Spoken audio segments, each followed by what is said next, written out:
Në cepin më të qetë të universit, ku edhe heshtja duke e braktisur, ekzistonte një yll që ishte zbehur për më gjatë se ç'kishte qenë ndonjëherë i ndritshëm. Ishte i lodhur, në një mënyrë që vetëm gjërat e lashta e kuptojnë. Jo një lodhje fizike, por një lodhje shpirtërore, lloj që vendoset në dritën tënde dhe e han ngadalë nga brenda. Ylli kishte parë galaktikat që rrotulloheshin me valë të ngadalta por të zhurmshme. Kishte parë planetet të përsalindura që dridheshin përballë të panjohurës. Kishte parë kometat teksa i kthenin plaget e tyre të argjendta në errësirë. Tani që zjarri i tij ishte duke u holluar rreth prushit, ylli kuptoi se ishte duke u venitur ngadalë. Shkëlqimi i tij ishte bërë një puls i holl, dridhës, një rrahje zemre, një përshpëritje, dhe diku në atë zbehje, ylli filloi të ndjente të vërtetën që e kishte shmangur në përjetësi. Po vdiste. Jo papritmas, jo tragjikisht, vetëm në heshtje. Si dikush që i ka mbajtur të gjitha bashk për një kohë shumë të gjatë dhe nuk mundet të pretendojë më. Ylli nuk kishte frikë nga errësira, ai gjithmonë kishte mbajtur errësirë brenda vetes. Ajo që kishte frikë ishte të largohej nga bota pa njohur kurrë paqe. Pa e kuptuar kurrë pse mbante kaq shumë peshë, pse drita vinte kaq fort dhe hija vinte kaq lehtë. Kishte një butësi në orët e tij të fundit, një dorëzim i ngadalt.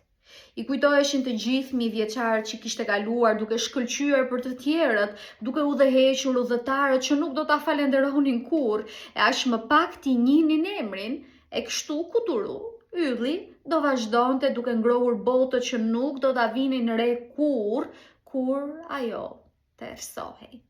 I kujtohej se si jepte, derisa dhënia u bë një plagë që nuk dinte të ndalonte së prekuri. Yjet supozohet të ishin të përjetshëm, ose të paktën të silleshin si të tillë. Shumë prej nesh do të mendonin se një yll plot shkëlqim dhe lashtësi do të ishte plot me përgjigje, por ylli jon ishte plot me jehon dhe përgjigje gjysmë të përfunduara.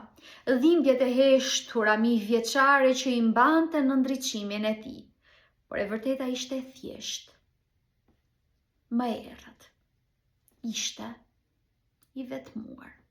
Jo vetëm i vetmuar, ka një ndryshim. Vetëm është një gjendje.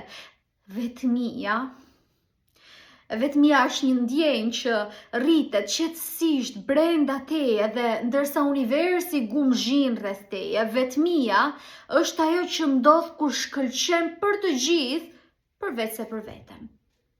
Ylli ndjeu atë vetmi që përkulet rreth tij tani, e butë si tym, e rënë si keqardhje. Pyeste veten nëse ndonjë yll, kudo, ishte ndjerë ndonjëherë kaq i lodhur, i pasigurt, gati për të ndaluar së pretenduari se ishte në rregull. Dhe pastaj erdhi mendimi i fundit, i ngadalt, i brisht, duke u thyer si akull i holl. Po sikur mos të isha kurrë i destinuar të isha perfekt, apo ndoshta nuk isha menduar kurrë të mbjetoja vetë. Nuk ishte një mendim dramatik, as i dëshpëruar, thjesht i vërtet.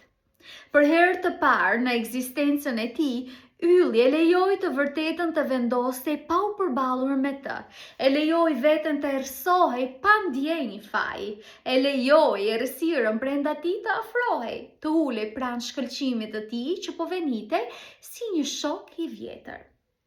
Kishte një ngushëllim të çuditshëm në të, një butësi, një lloj paqeje të errët.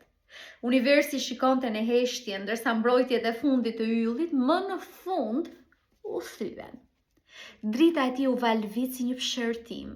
Pastaj filloi të shembej nga brenda. Por nuk ishte diçka e dhunshme, nuk ishte e zhurmshme. Ishte e qetë, shumë e qetë, por diçka kaq e gjerë. Ylli u palos në vetë ashtu si që një person i lodhur paloset në krahët e tij, duke lënë më në fund veten të pushoj. Dhe pastaj, me një butësi që kufizohej me zemërthyerje, u hap. Jo me tërpim, në çlirim. Drita e tij e fundit u derdh në univers si një rrëfim i përshpëritur shumë vonë. U përhap si pluhur, i butë, gri, me zi shkëlqente, pa ngjyra, pa spektakël.